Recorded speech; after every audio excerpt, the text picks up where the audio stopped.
ஒரு நேம் சாதாரண விஷயம் கிடையாது. நம்மளோட உடம்புல இருக்க மெட்டபாலிசத்தையே அசைச்சு பார்த்தோம். பொதுவாக பி அப்படிங்கிற லெட்டரில் ஆல்ஃபபெட்டில் பேர் ஆரம்பிக்க வேண்டாம். அதை அவாய்ட் பண்ணிடுறது நல்லது. பொதுவாகவே இந்த லெட்டர் அவ்வளோ சீக்கிரம் யாரையும் முன்னேற்றி விடாது. தூக்கம் சரியாக வரல சார், பேர் தூக்கத்தை கொடுத்துரும். அப்படி அந்த அந்த ஸ்லீப்பிங் பேட்டர்னை மாற்றி விட்டுரும், யூரின் ஃபார்மேஷனை மாற்றி விட்டுரும். அந்த அந்த உடம்பையே வந்து அப்படி நிறுத்தி அடுத்த கட்டத்துக்கு நகர வச்சிரும்.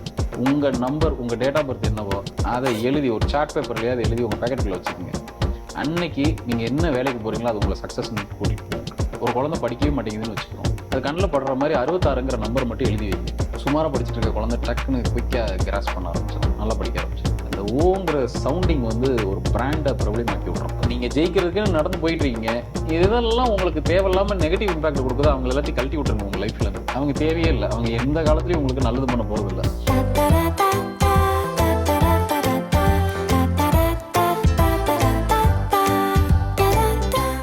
இப்போ வந்து ஆல்பபெட்ஸ்ல வந்து இந்த லெட்டர்ல ஸ்டார்ட் பண்ணா அவங்க லைஃப் நல்லா இருக்கும் அப்படின்னு ஏதாவது ஆல்பபெட்ஸ் இருக்கா? ஒவ்வொருத்தருக்கும் ஒரு ஆல்ஃபபெட் நல்லாவும் இருக்கும், சில ஆல்ஃபபெட்ஸு கொஞ்சம் வீக்காகவும் இருக்கும். பொதுவாக பி அப்படிங்கிற லெட்டரில் ஆல்ஃபபெட்டில் பேர் ஆரம்பிக்க வேண்டாம், அதை அவாய்ட் பண்ணிடுறது நல்லது. அதுக்கு பின்னணி நிறைய இருக்குது. அது என்னங்கிற ஆராய்ச்சி பண்ணுறதை விட பொதுவாகவே இந்த லெட்டர் அவ்வளோ சீக்கிரம் யாரையும் முன்னேற்றி விடாது, ஒரு இடத்துல போட்டு அழுத்திடும். அதே மாதிரி பேருக்குள்ளே பேர் இருக்கும். இப்போ ஒரு உதாரணத்துக்கு ஈஸ்வரி அப்படின்னு ஒரு பேர் இருக்குன்னு வச்சுக்கிறோம், நடுவில் ஒரு வார் வருதா இல்லையா? அதை நான் கேட்கணும்னு சார். இப்போ பார்னு முடிகிறது யுதேஸ்வர், விக்னேஸ்வர், இந்த மாதிரி வார்னு முடிகிறது எல்லாமே அவங்க லைஃப் நல்லா நடக்க வேண்டிய வாரெல்லாம் அவங்க வீட்டுக்குள்ளேயே நடக்கும்னு அர்த்தம். அந்த மாதிரி அவங்களுக்குள்ளேயே வார் நடக்கும்னு அர்த்தம். முதல்ல நம்ம பீஸ்ஃபுல்லாக இருந்தால் தான் நம்ம செய்கிற செயல் சரியாக இருக்கும், எடுக்கிற டிசிஷன்ஸ் தெளிவாக இருக்கும். நம்மளே பீஸ்ஃபுல்ல இல்லை, நம்மளே வந்து ஒரு அமைதி ஸ்டேட்டில் இல்லை அப்படின்னா என்ன பண்ணுவோம்? தப்பான முடிவுகள் தான் எடுப்போம். இவங்கள மாதிரி ஆட்கள் நீங்கள் கூப்பிட்டு கேட்டு பாருங்கள், லைஃப் நிச்சயமாக போராட்டமாக தான் இருக்கும். எல்லாருக்கும் லைஃப் போராட்டம் தான், இவங்களுக்கு ரொம்ப கூடுதல் போராட்டமாக இருக்கும். வார்னு முடிகிறதுனால ஒன்றும் இல்லை, அப்படி டபிள்யூ இருக்கா அதை வீண் மாற்றி பார்த்துக்க சொல்லுங்கள், செக் பண்ணி பார்க்க சொல்லுங்கள். இப்போ நான் சொல்கிறதெல்லாம் உடனே அக்செப்ட் பண்ணிக்க வேண்டாம். நீங்கள் ப்ராக்டிக்கலாக இப்போ ஈஸ்வரினே வச்சுக்கிருவோம், டபிள்யூக்கு பதிலாக வி போட்டுக்குங்க. சவுண்டிங் வைஸ் ஒன்றா தானே வரும். ஆமாம், செஞ்சு பார்க்க சொல்லுங்கள். ஒரு 2 நாள் எப்படி இருக்குன்னு பாருங்கள். முதல்ல மைண்ட் செட் எப்படி மாறுதுன்னு பாருங்கள். ஒரு நேம் சாதாரண விஷயம் கிடையாது. நம்மளோட உடம்புல இருக்க மெட்டபாலிசத்தையே அசைச்சு பார்த்தோம். நம்ம மொத்த உடம்போட மெட்டபாலிசத்தையே அசைச்சு பார்த்துரும். சில பேருக்கு எனக்கு ரத்த ஓட்டம் சரியா இல்லை சார், பேரை கொடுத்தே ரத்த ஓட்டம் சரியா இருக்கு. அவங்களுக்கு எனக்கு தூக்கம் சரியா வரல சார், பேர் தூக்கத்தை கொடுத்துரும். அப்படி அந்த அந்த ஸ்லீப்பிங் பேட்டர்னை மாற்றி விட்டுரும், யூரின் ஃபார்மேஷனை மாற்றி விட்டுரும். அந்த அந்த உடம்பையே வந்து அப்படி நிறுத்தி அடுத்த கட்டத்துக்கு நகர வச்சிரும். பேர் அப்படி ஒரு வேலையை செய்யும். எனக்கு தெரிஞ்ச ஒரு டாக்டர் இருக்காரு. அவர் என்ன பண்ணுவாருன்னா, ஒவ்வொரு மருந்து மேலே ஒரு நம்பரை எழுதி பேஸ்ட் பண்ணி வச்சிருப்பாரு. ஒரு மருந்து இருக்குது, அவர் வந்து இந்த ஆயுர்வேதா சித்தா அந்த மாதிரியான மருத்துவம் பார்க்குறாரு. ஒரு மருந்து இருக்குது, ஒரு சூரணம் இருக்குன்னு வச்சுங்க, அது மேலே எழுதி ஒரு நம்பர் எழுதி அது மேலே ஒட்டி வச்சிருவாரு. நான் கேட்டேன் ஒரு தடவை அந்த டாக்டர்கிட்ட, ஏன்னா அவர் ரொம்ப க்ளோஸ் எனக்கு. என்ன டாக்டர் ஒரே நம்பராக இருக்குன்னு, இந்த குறிப்பிட்ட நம்பர் இந்த மருந்தை குயிக்காக க்யூர் பண்ண வைக்கிதுங்கன்றாரு. நான் ஒரு பேஷண்ட்டு கொடுக்கும்போது, சரி இது ஒட்டாமலையும் கொடுக்கலாம்ல, என்ன வேலை செய்ய மாட்டேங்குது, அவன் வந்து ரொம்ப லேட் ஆகுது, இப்படி கொடுக்க கொடுக்க என்னோட பேர் இதில் நல்லா நான் கெயின் பண்ணுறேன் இதில். அப்போ நம்பர்ஸ் எப்படிப்பட்ட வேலையை செய்து பாருங்கள். நான் முன்னே சில இடங்களில் சொல்லியிருக்கேன், அது இங்கேயும் நம்ம சேனல்லையும் சொல்லலாம். நான் ஒரு டேட் ஆஃப் பர்த்தில் பிறந்திருக்கேன். நான் வந்து நம்பர் 1 பிறந்திருக்கேன். எப்படியும் 1லேருந்து 9க்குள்ளே தான். மேபி 27 நம்பர் இருந்ததுன்னா அதை திருப்பி நீங்கள் கூட்டினாலும் 9 தான் வந்து நிற்க போகுது. 14ன்னு ஒரு நம்பர் இருக்குன்னா 5க்கு வந்து நிற்க போகுது. உங்கள் நம்பர், உங்கள் டேட் ஆஃப் பர்த் என்னவோ அதை எழுதி ஒரு சார்ட் பேப்பர்லேயே அதை எழுதி உங்கள் பேக்கெட்டுக்குள்ளே வச்சுக்கோங்க. அன்னைக்கு நீங்கள் என்ன வேலைக்கு போகிறீங்களோ அது உங்களை சக்ஸஸ் நோக்கி கூட்டிகிட்டு போகும். மேக்ஸிமம் அந்த வேலை மிஸ் ஆகாது. நம்ம டேட் ஆஃப் பர்த் எழுதி பாக்கெட்டில் வச்சுட்டா ஓகே, செக் பண்ணி பாருங்கள். அப்படி நிறைய பேருக்கு நடந்திருக்கு. அன்னைக்கு வர்ற கால்ஸ் எல்லாம் ரொம்ப பாசிட்டிவான கால்ஸாக வரும். நீங்கள் வேற எதுவும் பரிகாரம்லாம் ரொம்ப போய் லட்சக்கணக்கில் செலவு பண்ணி அதெல்லாம் ஒன்றும் தேவையில்லை. இப்படி டெய்லி நம்மளை நம்ம டியூன் பண்ணி இவ்வளோ தூரம் ஒர்க் பண்ணுது, அவ்வளோ வேலை செய்யும். என்னையை நான் டியூன் பண்ணி கரெக்டாக கொண்டுட்டு போகிறதுக்கு நம்பர் ரொம்ப ரொம்ப முக்கியம். இப்படி சொல்லிக்கிட்டே போகலாம், ஏகப்பட்டது இருக்குது. ஒரு குழந்தை படிக்கவே மாட்டேங்குதுன்னு வச்சுக்கிறோம், ரொம்ப சுமாராக இருக்குது, படிப்பில் கொஞ்சம் சுமாராக இருக்குது. அந்த குழந்தைய திட்ட வேண்டாம், அடிக்க வேண்டாம், அது எதையும் நீங்கள் ஒன்றும் பண்ண வேண்டாம். அது எங்கெல்லாம் அந்த குழந்தை நம்ம வீட்டுக்குள்ளே இருக்கா அது கண்ணில் படுற மாதிரி 66ங்கிற நம்பர் மட்டும் எழுதி வைங்க. அது கண்ணில் படட்டும். ஒரு நோட் புக்கில் எழுதி வைங்க. அவங்க படிக்கிற நோட் புக்கில், போர்டில். சுமாராக படிச்சுட்டு இருக்க குழந்தை டக்குன்னு குயிக்காக கிராஸ் பண்ண ஆரம்பிச்சிடும், நல்லா படிக்க ஆரம்பிச்சிடும். வேறு ஒன்றும் நீங்கள் செய்ய வேண்டாம், நீங்கள் வேணால் செக் பண்ணி பாருங்கள். படிப்பு விஷயத்தில் சரி, இதே வேலை விஷயத்தில் அப்படி ஒவ்வொன்றுத்துக்கும் ஒவ்வொரு நம்பர் இருக்குது. ஒவ்வொன்றுத்துக்கும் ஒவ்வொரு நம்பர் இருக்குது. எனக்கு ஒரு வேலை கிடைக்கணும் அப்படின்னா ஒரு நம்பர் இருக்குது. ஆனால் பொதுவாக காமனாக நம்ம எல்லாரும் என்ன யூஸ் பண்ணிக்கலாம்னா அவங்க டேட் ஆஃப் பர்த்தே அவங்களுக்கு ஒரு மந்திரம். ஓகே, நான் சொல்ல வந்த பாயிண்ட் இதுதான். என் டேட் ஆஃப் பர்த் என்னோட நம்பரே எனக்கான மந்திரம். நான் அதை வச்சே நான் சில விஷயத்தை சாதிச்சுட்டு போயிட்டே இருக்கலாம். நான் போய் எதையும் வெளியில போய் தேடணும்னு அவசியம் இல்லை. இது ஒரு தந்திரமான சாஸ்திரம். அதுதான் என் கணிதம். அது மாதிரி இந்த லெட்டர்ல இருக்கிறவங்களுக்கு வந்து பேரு, இந்த லெட்டர் வந்து மோஸ்ட்லி அவாய்ட் பண்ணிக்கலாம். அப்ப பி சொன்ன மாதிரி வேற ஏதாவது இந்த லெட்டர்ல முடிஞ்சா, இந்த லெட்டர்ல ஆரம்பிச்சா, இப்ப பில வந்து ஸ்டார்ட் பண்றது நல்லா இருக்காது. அது மாதிரி எந்த லெட்டர்ல முடிஞ்சா வந்து அவங்க நேம் வந்து பொதுவாகவே பார்த்தீங்க அப்படின்னா கொஞ்சம் பவர்ஃபுல்லான லெட்டர்ஸ்னு ஒன்று இருக்கு. ஒரு விஷயத்தை பவர்லெஸ் பண்றதுக்கும் சில லெட்டர்ஸ் இருக்கு. உதாரணத்துக்கு இப்போ ஜெட்னு முடியக்கூடாது ஒரு பேர்.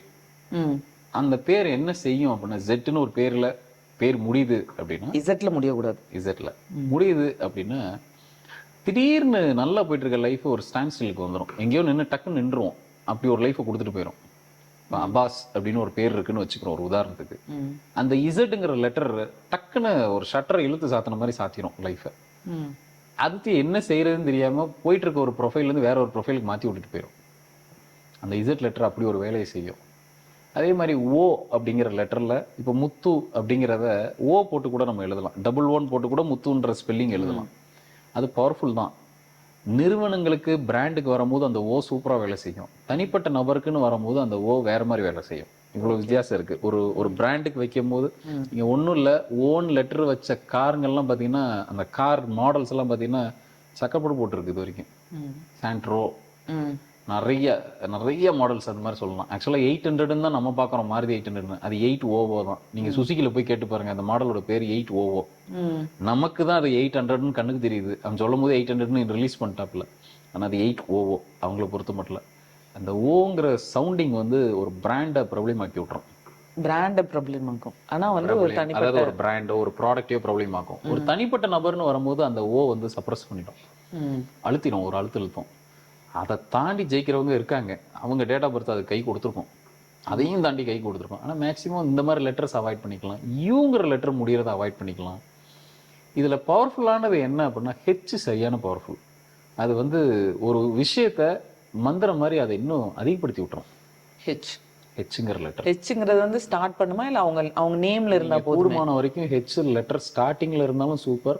நடுவில் எத்தனை ஹெச் வந்தாலும் அவங்க லைஃப் எல்லாம் பாருங்க ரொம்ப அழுத்தமாக இருக்கும். தெளிவாக வாழ்வாங்க. ரொம்ப அழுத்தமாக இருக்கும், ரொம்ப பவர்ஃபுல்லாக இருக்கும் அந்த பேரெல்லாம். அந்த பேரே ஒரு சில விஷயத்த பல மடங்கு கொண்டு போய் சேர்த்துரும். அவங்க சும்மா அவங்க பேரை கொடுத்தாலே போதும், கொண்டு போய் பல மடங்கு சேர்த்துரும். என் பேரில் ஒரு பவரே இல்லை சார், ஒரு ஹெச்சை மட்டும் ஆட் பண்ணி பாருங்க. என் பேர் யாருக்குமே தெரியவே மாட்டேங்குது ஊருக்குள்ளே அப்படின்னா, ஒரு ஹெச்எல் சும்மா ஒரு எக்ஸாம்பிளுக்காக ஆட் பண்ணி பாருங்க. அதுக்கப்புறம் உங்கள் பேர் எப்படி வேலை செய்யுதுன்னு பாருங்க. இப்போ இங்கிலீஷ்ல வந்து நியூமராலஜி லெட்டர் வந்து இப்போ ராஜானா டபுள்ஏ ஆட் பண்ணாலும் அது வந்து பெரிய டிஃப்ரென்ஸ் தெரியாது. ஆனால் அது ஒரு நல்ல இம்பாக்ட் கொடுக்கும் அப்படின்னு நீங்கள் சொல்கிறீங்க. அதே ஏன் தமிழில் வந்து ஏன் எண் கணிதம் வந்து பெருசாக ஒர்க் அவுட் ஆகலை? இருக்குது. தமிழ்லேருந்து தான் இங்கிலீஷ்க்கு போயிருக்கே தவிர இங்கிலீஷ்லேருந்து தமிழுக்கு இன்னும் அப்படிலாம் இல்லை. இங்கேருந்து அங்கே போயிருக்கு. ரெண்டாவது இந்த வித்தை, இந்த எண் கணிதம்ங்கிற விஷயம் வந்து சித்தர்கள் உருவாக்கினதான். எல்லாரும் நினச்சிட்டு இருக்காங்க இது ஏதோ வெஸ்டர்ன்லேருந்து வந்தது, இது வந்து ஒரு இங்கிலீஷ் சிஸ்டம், அதனால தான் வந்து இங்கிலீஷ் ஆல்ஃபபெட்டுக்கு மட்டும்தான் அதுக்கு பின்னணியில் ஒரு லெட்டர்ஸ் இருக்குது, எல்லாத்துக்கும் ஒரு வேல்யூ இருக்குன்னு நினச்சிட்டு இருக்காங்க. அப்படி கிடையாது. இங்கேருந்து போனது தான். இதை யார் பெருசாக இது பண்ணியிருக்காங்க அப்படின்னா, நம்ம நாட்டில் சித்தர்கள், அதாவது ஆதிசங்கரர் பார்த்தீங்க அப்படின்னா சௌந்தரிய லகரி அப்படின்ற அந்த ஸ்லோகத்திலேயே எண்கணிதம் பற்றி நிறைய கருத்துக்கள் இருக்குது. அது உள்ள எல்லாமே மறைபொருளாக இருக்குது. அதனால் அதை இன்னும் டீகோட் பண்ணி அதை ப்ராப்பராக கொண்டுட்டு வரதுக்கான ஆராய்ச்சின்னு முடியல. அது சரியாக கொண்டுட்டு வந்து யாரோ ஒருத்தர் பண்ணட்டும். அதை கொண்டு வந்து கையில் கொடுத்தாச்சுன்னா நிச்சயமாக இந்த எண்கணிதத்தை தமிழ் எழுத்துக்களுக்கு பின்னணியில் நம்ம ஒரு லெட்டருக்கும், இப்போ காக்கு ஒரு வேல்யூ, தமிழ் வேல்யூ, இது சில பேர் செய்திருக்காங்க. இன்னும் இந்த ஆய்வை இன்னும் கொஞ்சம் நல்லா எலாபரேட்டாக பண்ணி இது ரிசல்ட் கொண்டு வந்தாச்சுன்னா நம்ம இங்கிலீஷை தொட வேண்டிய அவசியமே இல்லை, தமிழ்லேயே தாராளமாக செய்யலாம். பட் அதில் இப்போ இங்கிலீஷில் வந்து பெருசாக மாறாது இல்லையா உங்களுக்கு? ஆனால் தமிழில் வந்து ஒரு லெட்டர்னா அது மாறினா பேரே மாறும் இல்லையா? இந்த மொழிக்கான ஸ்பெஷாலிட்டி அது, தமிழ் மொழிக்கான ஒரு சிறப்பு விஷயம் இல்லையா? அந்த லகரம் இருக்கிறது இதெல்லாம் வந்து ஒரு சிறப்பு. இது அதில் மொத்தத்துக்கு 26 லெட்டர் தான். நம்மளோட கால்குலேஷனுக்கு ரொம்ப ஈஸியாக இருக்கும். அதனால தான் இங்கிலீஷை சூஸ் பண்ணிக்கிட்டாங்களே தவிர இந்த மொழியில் செய்ய முடியாதுன்னா இல்லை, தமிழில் தாராளமாக செய்யலாம்.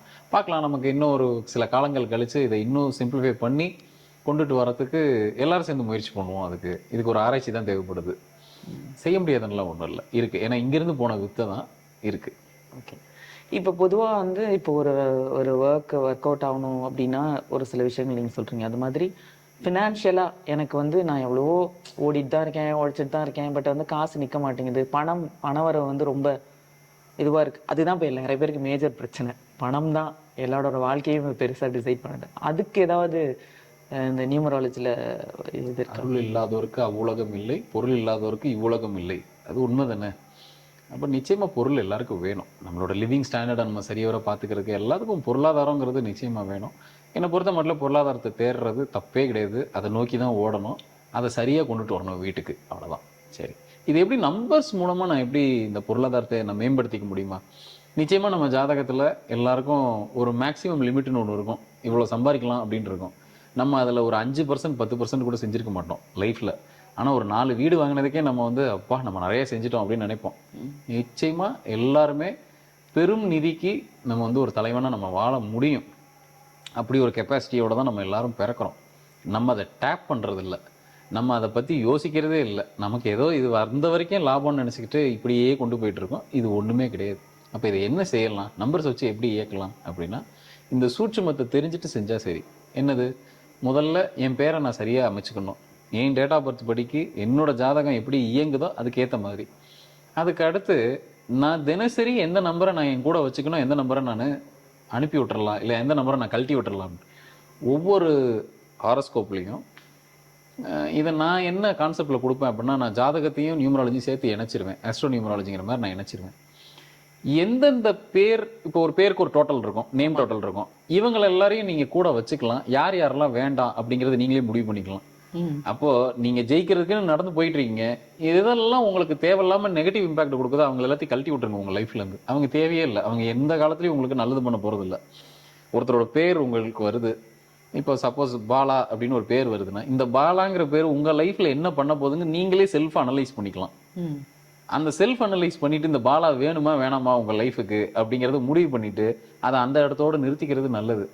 இப்படியெல்லாம் நீங்கள் இந்த கலைகளை வந்து அப்படியே கலைச்சிக்கிட்டே வரும்போது என்ன பண்ணுவோம், செடி நல்லா வளர ஆரம்பிச்சிடும். தேவையில்லாத விஷயத்தை நீங்கள் கழிச்சு விடும் போது என்ன பண்ணுவோம், நல்லா வளர ஆரம்பிச்சிடும். ஒரு பிஸ்னஸே பேசுறதுக்கு வராங்க, இந்த டோட்டல் பேர் கொண்ட நபரால் நமக்கு பிஸ்னஸ் சரியாக நடக்க போகுதுங்கிறத தெரிஞ்சுக்கிட்டாலே போதும். அந்த பிஸ்னஸ் நீங்கள் சரியாக பண்ணிடலாம். இல்லைன்னா தேவையில்லாமல் உங்கள் நேரத்தையும் வேஸ்ட் பண்ணிக்கிட்டு அவங்க நேரத்தையும் வேஸ்ட் பண்ணிக்கிட்டு இப்படி தான் நம்ம நிறைய லைஃப்பில் வந்து தேவையில்லாத விஷயத்துக்கு தான் நிறைய எஃபர்ட்ஸ் போட்டுக்கிட்டு இருக்கோம். அப்போது இந்த நம்பர்ஸை எப்படிலாம் எந்த இடத்துலலாம் பயன்படுத்த முடியுதோ அந்த சூட்சுமத்தை கற்றுக்கிட்டு நம்ம பயன்படுத்தினோம்னா நிச்சயமாக பணம் வந்து இட் இஸ் நாட் ஒரு லிமிட்டே கிடையாது. நீங்கள் எவ்வளோ வேணாலும் சம்பாதிக்கலாம்.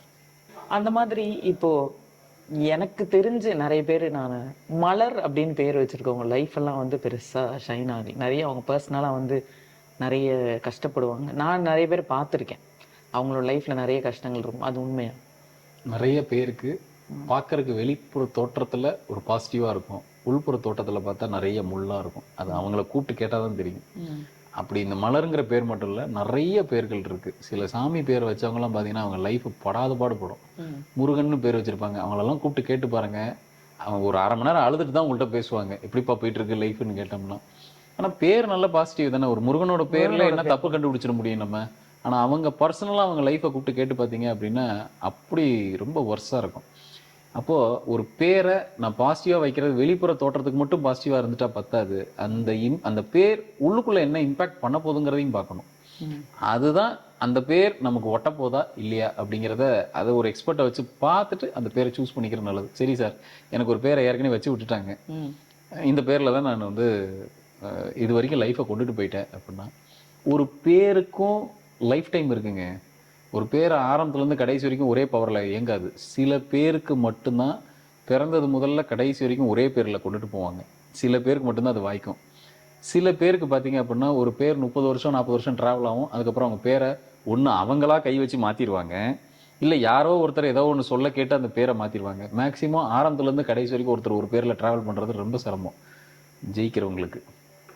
நான் இப்படியே லைஃப்பில் வாழ்ந்துட போகிறேன் சார்னா அவங்க அந்த பேரோடய இருந்துக்கிட்டோம். எனக்கு லைஃப்பில் ஏதோ ஒன்று பண்ணணும், இந்த ஜாதகம் இப்படியே நான் இதிலே வாழ்ந்துடுறேன், இதிலேயே நான் ஸ்டிக் ஆன் பண்ணி வாழ்ந்துடுறவங்களுக்கு அது பொருந்தும். இல்லை இது இல்லை நான் வேறு ஏதோ சாதிக்க வந்திருக்கேன்னு நினைக்கிறவங்க நிச்சயமாக பேரை கண்டிப்பாக கை வச்சுருப்பாங்க. எப்போ கை வைப்பாங்க அப்படின்னா, புதன் திசையோ புதன் புத்தியோ புதன் அந்தரமோ நடக்கும்போது நிச்சயமாக உங்களுக்கு பேர் மாற்றணும், இல்லை அதில் ஒரு சின்ன ஆல்ட்ரேஷனாவது பண்ணணுங்கிற ஒரு எண்ணம். இப்போ பெருசா இப்போ ஒரு பொண்ணு இப்போ கல்யாணம் ஆகுதுன்னு வச்சுக்கோங்களேன். கல்யாணம் ஆனவங்களும் அதுக்கு முன்னாடி வரைக்கும் அப்பா பேரோட இருக்கும். கல்யாணம் ஆனதுக்கு அப்புறம் ஹஸ்பண்ட் நேம் ஆட் பண்ணுறாங்க. ஸோ அது வந்து எந்த அளவுக்கு ஒர்க் அவுட் ஆகும்? கண்டிப்பா ஒரு பெரிய இம்பாக்ட் கொடுக்கும். கல்யாணத்துக்கு முன்னாடி ஆணோ பொண்ணோ அது ஒரு வாழ்க்கையே கிடையாது.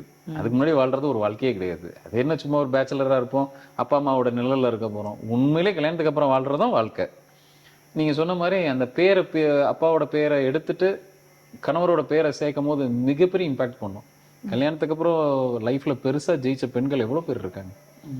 இதுவும் ஒரு காரணம்னு சொல்றேன். இதுதான் காரணம்னு சொல்ல, இதுவும் ஒரு காரணம். மீதி அவங்களோட உழைப்பு, அவங்களோட அந்த வெளிப்படுத்துற தன்மை எல்லாமே தான். ஆனா இந்த பேர் நிச்சயமா ஒரு விளையாட்டு விளையாடும். அதாவது கல்யாணத்துக்கு முன்னாடி ஜெயிச்சவங்களை விட கல்யாணத்துக்கு அப்புறம் ஜெயிச்சவங்களோட எண்ணிக்கை ஜாஸ்தி. நீங்க வேணா செக் பண்ணி பாருங்க. அது அரசியல் ஆகட்டும், நான் சொல்ற பெண்களே எடுத்துக்கிறோம், அரசியல் ஆகட்டும், ஏதோ ஒரு ஸ்போர்ட்ஸ், நிறைய விஷயங்கள். ஸ்போர்ட்ஸ்ல பெருசா ஜெயிச்சவங்கலாம் பாருங்க, எல்லாருக்கும் கல்யாணம் ஆயிருக்கும். அந்த இம்பாக்ட் இந்த ஜாதகம் அவங்களுக்கு அதை ஹெல்ப் பண்ணி கொடுக்கும். இந்த பேர் அவங்கள பூஸ்ட் பண்ணி கொடுக்கும். ஸோ நிச்சயமா அதுக்கு ஒரு இம்பாக்ட் இருக்கு. இப்போ வந்து இப்போ திருவண்ணாமலை கிரிவலம் போறதை பத்தி உங்கள்ட்ட கேட்கணும். நான் முதல்ல பேசிட்டு இருந்த மாதிரி, கிரிவலம் போறது அப்படிங்கிறதே வந்து ஒரு பெரிய புண்ணியம் அப்படின்னு நிறைய பேர் சொல்லுவாங்க. இப்போ நிறைய பேர் வந்து இப்போ ஒரு 14 கிலோமீட்டர், ஆமாங்க. 14 கிலோமீட்டர்ல ஒரு 10 கிலோமீட்டர் தான் நடக்கிறாங்க. அதுவும் ஒரு சிலருக்கு நடக்க முடியும், ஒரு சிலருக்கு செருப்பு போட்டு நடப்பாங்க, ஒரு சிலர் செருப்பு போடாம நடப்பாங்க. அது எந்த அளவுக்கு சார் அது புண்ணியம் அப்படின்னு சொல்றாங்க? இந்த திருவண்ணாமலை கிரிவலம் இப்போ ரொம்ப நிறைய பேச்சு பொருள் ஆயிடுச்சு. நிறைய பேர் திருவண்ணாமலையை நோக்கி வர ஆரம்பிச்சிட்டாங்க. உண்மையிலேயே நான் ரொம்ப சின்ன வயசுல இருக்கும்போது என்னோட அப்பா அம்மாவோட நான் அந்த கோயிலுக்கு போகும்போது இவ்வளோ இம்பாக்ட் கிடையாது, இவ்வளோ கூட்டம் கிடையாது. இதுதான் உண்மை. ஒரு 90களில் 90s 95லலாம் பார்த்தீங்கன்னா அப்படி ஒரு இம்பாக்ட் கிடையாது. இன்னும் சொல்ல போனால் காலியாக இருக்கும். அந்த அந்த திருவண்ணாமலை கிரிவலம் பாதையே பார்த்தீங்கன்னா ஒரு சரியான பாதையாக இருக்காது, அவ்வளோ காலியாக இருக்கும். இன்னைக்கு நிறைய பேருக்கு ஒரு அவேர்னஸ் வந்துருச்சு. முதல்ல திருவண்ணாமலை எதுக்கு நம்ம போகணும், அதை நம்ம தெரிஞ்சுக்கிட்டு செஞ்சால் கொஞ்சம் நல்லாயிருக்கும். நான் நிறைய பிறவிகள் எடுத்து தான் இப்போ இந்த பிறவியில் வாழ்ந்துட்டு இருக்கேங்கிறது முதல்ல நீங்கள் நம்புறீங்களோ நம்பலையோ இதான் உண்மை.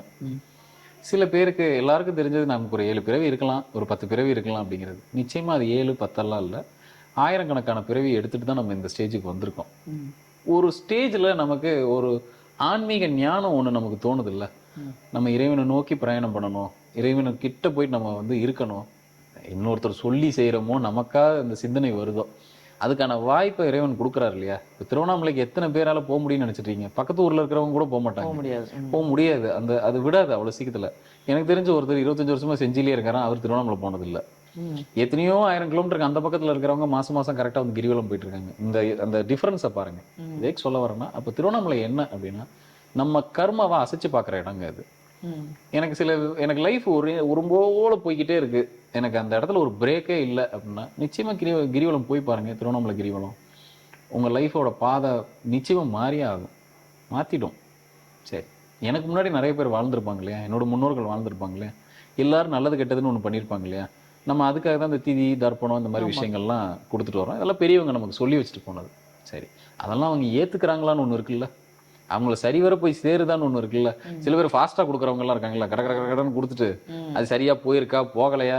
நம்ம எப்படி வாழ்றோமோ இந்த விஷயத்தையும் நம்ம அப்படிதான் பண்ணிட்டு இருக்கோம். ஒரு சிக்னல் எப்படி கிராஸ் பண்ணி ஓடிடுறோம், இப்படிதான் நம்ம நிறைய விஷயங்கள்ல பண்ணிட்டு இருக்கோம். நமக்கு தெரியாம அந்த தப்பு பண்ணிட்டு இருக்கோம். ஆனா வெளியில சொல்லும் போது நம்ம என்ன சொல்லணும், நான் எல்லாம் கரெக்டா பண்ணிடுறேன், ஆனா சரியா பண்றோமான்ற கேள்வி ஒண்ணு இருக்கு இல்லையா. சரி, இதெல்லாம் ரெக்டிஃபை எங்க பண்ணலாம்னா, கிரிவலம் போகும்போது நம்ம எத்தனையோ 1000 பிறவி எடுத்திருப்போம்ல. நான் இதுக்கு முன்னாடி பிறவியில் ஒரு கேரக்டர்ல இருந்திருப்பேன், அதுக்கு முன்னாடி ஒரு பிறவியில் ஒரு கேரக்டர்ல இருந்திருப்பேன், வேற ஒரு ரூபத்துல இருந்திருப்பேன். அதோட வெளிப்பாடு தானே என்னோட கர்மா இன்னைக்கு. அப்போ இதெல்லாம் என்ன பண்ணோம் அப்படின்னா, ஒவ்வொரு கர்மாக்கும் நான் உட்காந்து பதில் சொல்லிட்டு இருக்கணும். நான் ஒரு 5 தலைமுறைக்கு முன்னாடி இல்லை 5 பிறவிக்கு முன்னாடி நான் இந்த தப்பு பண்ணிட்டு வந்தேன், இப்போ நான் அதுக்கு உட்காந்து பதில் சொல்லிட்டு இருக்கேன். இந்த பதிலை நான் ஒரு அளவுக்கு தான் நான் உட்காந்து சொல்லிட்டு இருக்க முடியும். பதில் சொல்றதுன்னா என்ன, நான் வாழ்ந்து கழிச்சுக்கிட்டு இருக்கேன். என்னோட கஷ்ட நஷ்டங்கள் அதை வச்சுதான் வருது. திருவண்ணாமலை கிரிவலம் போகும்போது நான் இதுக்கு முன்னாடி வாழ்ந்த என்னோட ஆன்மாக்களும் என் பின்னாடியே கிரிவலம் வரும். இது நான் அதிகப்படியான கிரிவலங்கள் நான் போகும்போது, நான் மாசத்துக்கு ஒரு தடவை போறேன் இல்லை வாரத்துக்கு ஒரு முறை போறேன்றப்போ, ஒவ்வொரு கிரிவலம் போயிட்டு வரும்போது ஒரு ஆன்மாக்கு பதில் சொல்லிக்கிட்டே வருவோம். நம்ம அந்த கர்மா கழிஞ்சுக்கிட்டே வரும். அப்போ ஒரு கோவிலுக்கு போயிட்டு வரதே நம்ம கர்மா நிச்சயமா கழியுதுங்க, அதில் மாற்றுக்கிறது கிடையாது. திருவண்ணாமலை மாதிரி ஒரு மிகப்பெரிய ஒரு ஸ்தலத்துக்கு போகும்போது நிச்சயமா நம்ம கர்மா அங்கேயே கழட்டி வச்சுட்டு வரோங்கிறத நம்ம புரிஞ்சுக்கணும். அப்போ என்ன செய்யணும், அந்த மலையே சிவன் தான். அப்போ அந்த இடத்துல என்ன ஒரு நியமனத்தோடு நம்ம போகணுமோ அந்த நியமனத்தோடு போகணும். பேசிக்கிட்டே போகிறது, நம்ம ஏதோ ஜாலி ட்ரிப் மாதிரி போகிறது, அதெல்லாம் அவாய்ட் பண்ணி வச்சுட்டு நம்ம சிவன் அவர் பாதையில் நம்ம போயிட்டு வரோம். அவர் நடுவில் இருக்கார், அவரை சுற்றி வரோம். அப்போ எப்படி செய்யணுமோ அப்படி செய்யுங்க. சரி, டெடிகேஷனா சில பேர் நீங்க கேட்ட மாதிரி ஒரு கம்ஃபர்ட்டோட இல்லை சார் நான் செப்பல் போட்டு நடந்து போகலாமா, முடியாதவங்கன்னு இருக்காங்க. இப்போ வயதானவங்க இருக்காங்க, மூட்டு வலி இருக்கிறவங்க, இந்த மாதிரி இருக்கிறவங்கலாம் இருக்காங்க. அப்போ நாங்கள் செப்பல் போட்டு போகலாமா?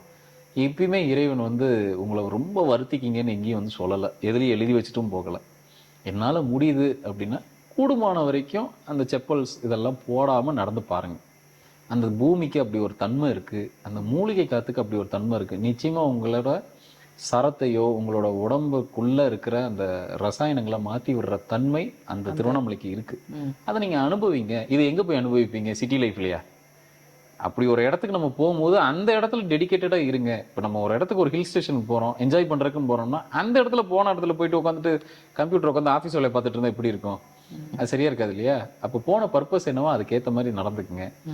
அப்போ செப்பல் போட்டு நடக்கலாமான்னா உங்களால் நிஜமாலே முடியல அப்படின்னா செப்பல் போட்டு நடங்க, யாரும் ஒன்றும் கோச்சிக்கு போகிறதில்ல.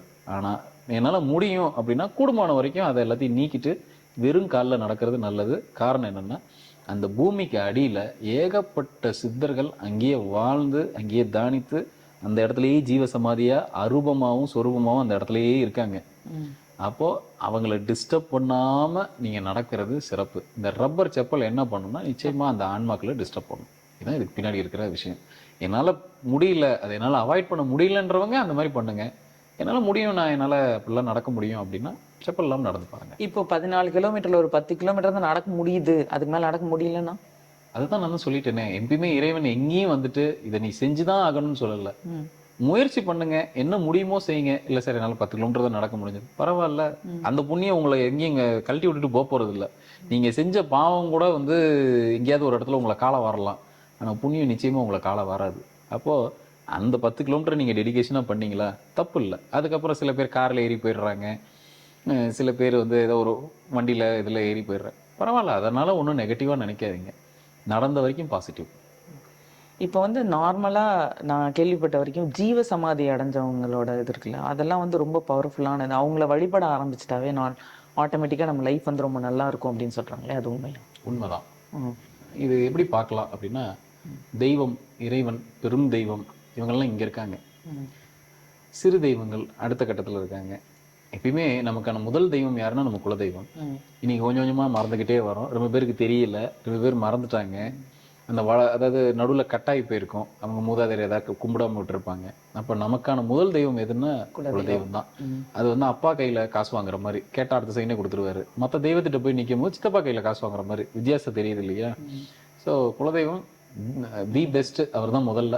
அதுக்கப்புறம் உங்களோட இஷ்ட தெய்வம், உங்களோட காவல் தெய்வம், ஒவ்வொரு தெய்வத்துக்கும் ஒரு ஒரு பர்பஸ் இருக்குது. அப்போ பெருந்தெய்வங்கள் இங்கே இருக்காங்க. இந்த நம்மளோடையே வாழ்ந்து மறைஞ்ச மகான்கள், ரமணர் மகரிஷி ஆகட்டும், ஒரு விசிறி சாமியார் ஆகட்டும், கணக்கம்பட்டி சித்தர், இவங்கெல்லாம் எப்படி அப்படின்னா நம்ம இங்கே இருக்கோம். டைரெக்டாக நீங்கள் இறைவனை போய் சேர்றதுக்கு இவங்க மூலமாக போனீங்கன்னா கையை பிடிச்சி உங்களை கூட்டிகிட்டு போவாங்க. அப்போது நிச்சயமாக ஒரு மகான்களோட பாதத்தில் போய் நம்ம சரணடைகிறது அதுதான் சரி. இது எல்லாருக்கும் ஒரு குரு வேணும். அப்போது அந்த குரு ஒரு சித்தராக இருக்கலாம், அகத்தியரை கும்பிடுவாங்க சில பேர் போகர்கிட்ட போய் சரண்டர் ஆகிடுவாங்க, இந்த மாதிரி மகான்கள்கிட்ட போய் சரண்டர் ஆகிடுவாங்க. அப்போ நேரடியாக நான் தெய்வத்தை போய் பார்க்க முடியாதா சார் அப்படின்னா, எல்லாரும் பார்க்கலாம், அது ரொம்ப நேரம் பிடிக்கும், சில பேருக்கு அது வாய்க்கும். ஆனால் சாமானியமாக இருக்கிறவங்க எல்லாரும் என்ன ட்ரை பண்ணலாம் அப்படின்னா, ஒரு சித்தர்கிட்டயோ இல்லை வாழ்ந்த மகான்கிட்டயோ போய் சரண்டர் பண்ணிட்டீங்க, உங்களை நீங்கள் சரண்டர் ஆக்கிட்டீங்க அப்படின்னா கையை பிடிச்சி கூட்டிகிட்டு போய் தெய்வத்துக்கிட்ட கூட்டிகிட்டு போகிறதுக்கு உண்டான வேலையை அவங்க பார்ப்பாங்க. நீங்கள் பண்ணுறதை விட அவங்க செய்வாங்க. நீங்கள் பண்ணுறது என்னென்னா அந்த மகான்கிட்ட சரண்டர் ஆகிறது தான். இப்போ எல்லாருக்கும் ஒரு குரு தேவையானா நிச்சயமாக எல்லாருக்கும் ஒரு குரு தேவை. உங்கள் லைஃப் ஒரு குருநாதரோட பாதத்தில் இருக்கும் போது அது கூடுமான வரைக்கும் எங்கேயும் கீழே விழுகாமல், இல்லை கீழே விழுந்தாலும் தாங்கி அந்த விஷயத்தை உங்களுக்கு திருப்பி ரெக்கவர் பண்ணி கொடுக்குறதுக்கு ரொம்ப பயன்படும். இப்போ எல்லாரும் ஒரு குருவோட பாதுகாப்பில் இருக்கிறது நல்லது. எனக்கு ஒருத்தவங்க வந்து முன்னாடி திருப்பூர்லேருந்து ஒரு சாமியார் ஒருத்தர் சொன்னார், திருவான்மியூரில் வந்து சர்க்கரை அவங்கள போய் நீங்கள் கும்பிட்டீங்கன்னா உங்களுக்கு ரொம்ப நல்லது. ஆனால் நான் போய் எனக்கு அதில் நிறைய பெனிஃபிட்ஸ் தான். ஒரு வேலை இல்லாமல் இருக்கும். நிறைய பேர் கேட்பாங்க, சார் என் ஜாதகப்படி நான் எந்த சித்தரை பிடிச்சிக்கலாம், இல்லை என் லக்னத்துக்கு படிக்கி நான் எந்த சித்தரை பிடிச்சிக்கலாம். நான் என்ன சொல்லுவேன், உங்கள் மனசு சொல்லும். எனக்கு இவர்கிட்ட போயிட்டு வந்தால் எனக்கு ஒரு ஆறுதல் இருக்குன்னு உங்கள் மனசு சொல்லும். அப்படி ஒரு குருவை நீங்கள் தேடுங்க. ஒருத்தர் சொல்லி தான் ஒரு குருவை ஒருத்தர் காட்டவே முடியாது. உங்கள் குருநாதர் உங்களை வேணும்னு அவர் முடிவு பண்ணிட்டாருன்னா அவரே ஆட்டோமேட்டிக்காக உங்களை கூப்பிட்டுக்க போகிறாரு. உண்மையா இல்லையா? அதனால் அது வரைக்கும் உங்கள் வழிபாடை நீங்கள் தொடர்ந்துக்கிட்டே இருங்க. நிச்சயமாக அந்த மாதிரி ஜீவ சமாதிகள் போகும்போது அதோட இம்பேக்ட் பெருசாக இருக்கும். நம்ம ஒரு கோவிலுக்கு போகிறதுக்கு உண்டான நியமனம் தான் இந்த மாதிரி ஜீவசமாதிகளுக்கு போகிறது. சார், இவ்வளோ நேரம் நிறைய கேள்விகளுக்கு நீங்கள் பதில் சொன்னீங்க. இன்னும் நிறைய விஷயங்கள் நான் உங்ககிட்ட கேட்கணும். ஆனால் அதை வந்து இப்போதைக்கு கேட்கணும் நேரம் உங்களுக்கும் டைம் இல்லை. இது ரொம்ப பெருசாக போயிட்டுருக்கு. நெக்ஸ்ட் எபிசோடில் நிறைய விஷயங்கள் திருவண்ணாமலை பற்றி, இன்னும் நிறைய கோவில்கள் தலங்கள் பற்றி உங்கள்கிட்ட கேட்கணும். அப்போ உங்ககிட்ட வந்து கேட்டு தெரிஞ்சுக்கிறேன். இவ்வளோ நேரம் எங்களுக்காக டைம் ஸ்பெண்ட் பண்ணதுக்கு ரொம்ப நன்றி சார். தேங்க்யூ.